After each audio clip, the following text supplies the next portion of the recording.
Bismillah ar-Rahman ar-Rahim. What's popping, guys? Welcome to ZeerTalks and welcome to the match reaction to FC Bayern Munich 2 Freiburg nil.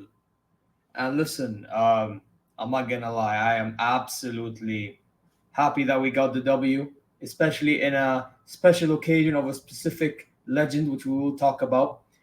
Before we begin, though, subscribe and press the alarm bell for future content notifications. You know what I'm saying? Like and comment your way through the damn, video. I'm used to saying stream. Video, you know what I'm saying? Go check the socials above, what you can't really see right now. It's, I believe it's, yes, TikTok, Instagram, X. And most importantly, Jama'at al Khair, take care of us. It'll be happy in Salzburg, wherever you may be. Listen, guys. What is there for me to say? You know what? Let me remove this because I have somebody who's gonna be doing my TikToks later, so I have to somewhat, Anyway, this whole thing's gonna be changed later. But anyway, listen. The overall performance. I genuinely thought that it wasn't the best of games. First half, you can tell that the idea of progressing the ball forward is there. It's an attacking system, everything. But once we got to the box, nothing happened really. Kane took a shot side netting. I don't know what.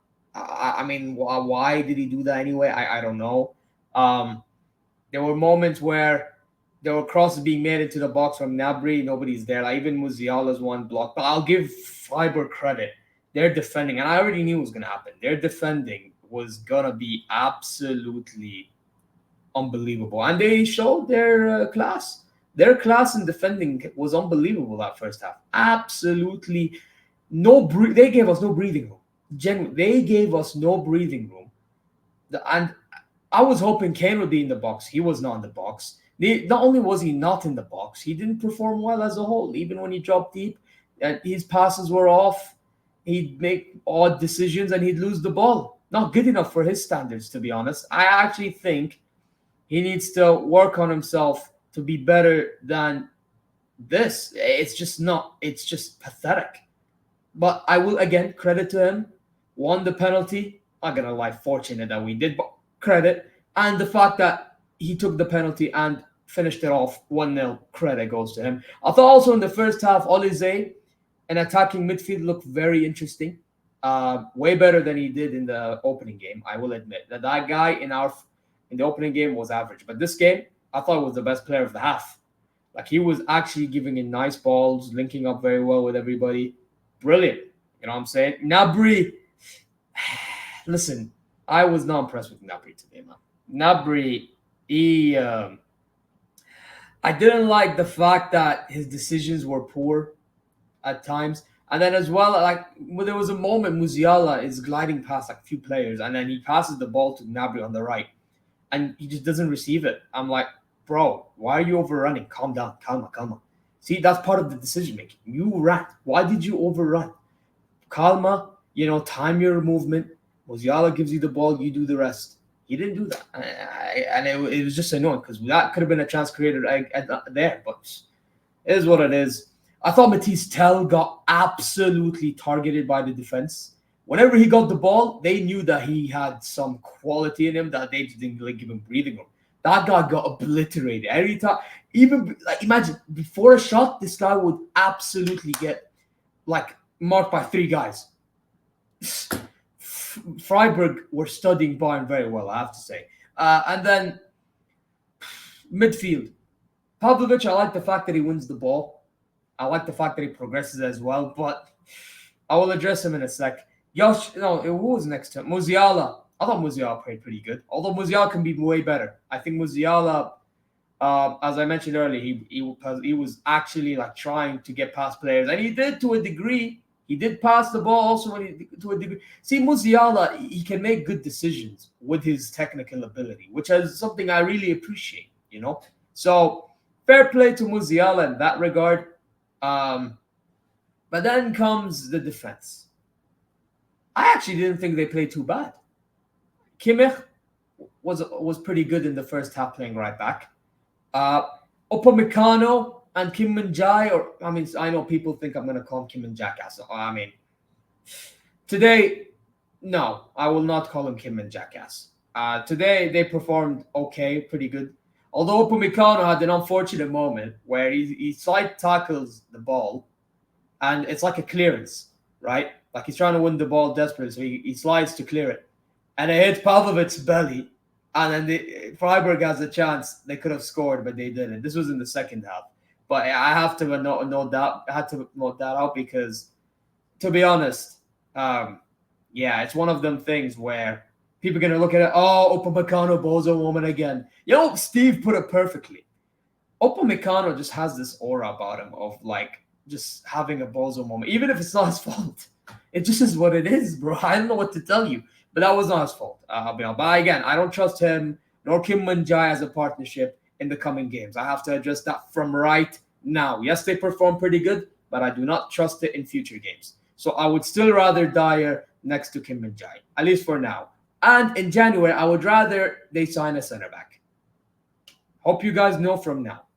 Left back was Guerrero. I'm happy he played instead of Davies because Guerrero, you just saw how important he was. The guy he knows how to link up with the midfield. He knows how to create chances in his own right. And I knew this would be the game for him because, let's be honest, with Guerrero, it's one of them things where he's very good at creating opportunities, unlike Davies. Like Davies is good at being explosive, right? Like Davies is what you'd call an explosive player with technical ability. However, Guerrero just has intelligence about him, and that's why I thought he'd be suited for the game with Freiburg, because Freiburg were always going to put men behind the ball, and it was proven. You know what I mean? But anyway, the second half happens. Olise got subbed off. Who did he get subbed off for? Because I know Kingsley Coman. Oh no, he got subbed off for Thomas Muller. And Muller, I'm gonna get to him in a second. I know Kingsley Coman came on. Who did he come on for? Matisse Tell. Leimer came on for Musiala, and when Leimer came on, he played right back, and that allowed Kimmich to take Musiala's position. And while Palhinha came on for Pavlovic, and Goretzka came in center back towards the end. And I mean, Goretzka didn't have much to do in the end, other than the attack that they had, which led to a penalty. Listen, I mean, there's nothing much to say about the bench other than two players.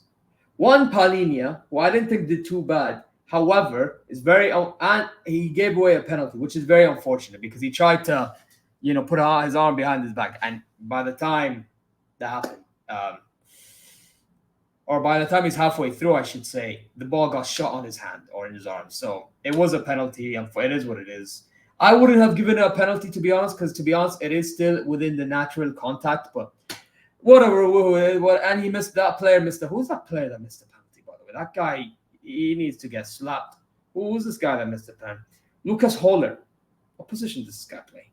He plays Lucas Holler. He's a forward. He came off the bench. There you go. There you go. And the other player I want to mention to end off this fantastic video, and yes, I know he didn't play 90 minutes. However, the way he absolutely came off that bench, 710th competitive game Thomas Muller has turned up. This guy changed the game. He genuinely changed the game. It's absolutely unbelievable what this man can do. And you know what? Last season, towards the end, I said, this guy, we need to start considering benching him, letting him come off the bench. Something. Even in the summer before the game against Wolfsburg. And I said after Wolfsburg, the same thing, even though he changed the game. But I'm starting to change my mind about Muller because man is doing it 2 games in a row, coming off the bench and impacting it. Not just that. That cross Gnabry gave. Fair play to Gnabry, even though I thought he had a bad game. And I did think in the second half, that guy, literally, when he made them runs, one run where he could have, either pass early or could have make it a one-on-one, which he didn't. I asked Gnabry. But despite all that, that cross was brilliant. And then Muller, to have that touch, with all these Freiburg players around you, pass one player, then to absolutely finish it the way he did. Wow. Absolutely brilliant from Thomas Muller. I'm not even going to lie. That is, in my opinion, a way to just, how do you say it? Top off or hats off a record-breaking appearance. Like, it's just, that's a cherry on the cake. That goal's cherry on the cake on his career. I'll be real.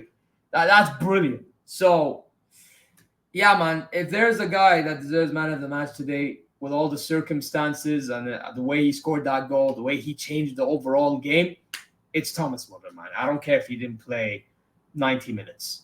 That is brilliant. Like, these are the times I give exceptions to the rule. There.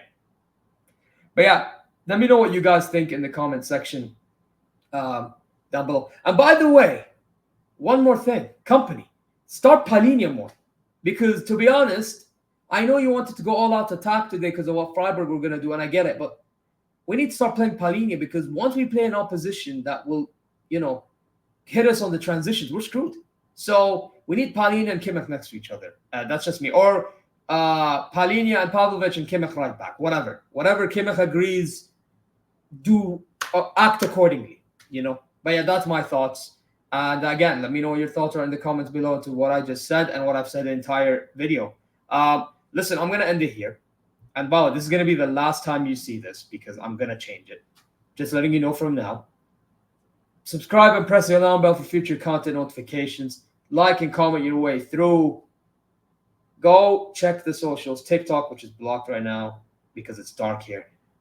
Instagram and X, same thing, because it's dark here. And most importantly, Jama'at al-Khair, take care of yourselves. Be happy and satisfied wherever you may be. Now I'm going to bounce. See you later.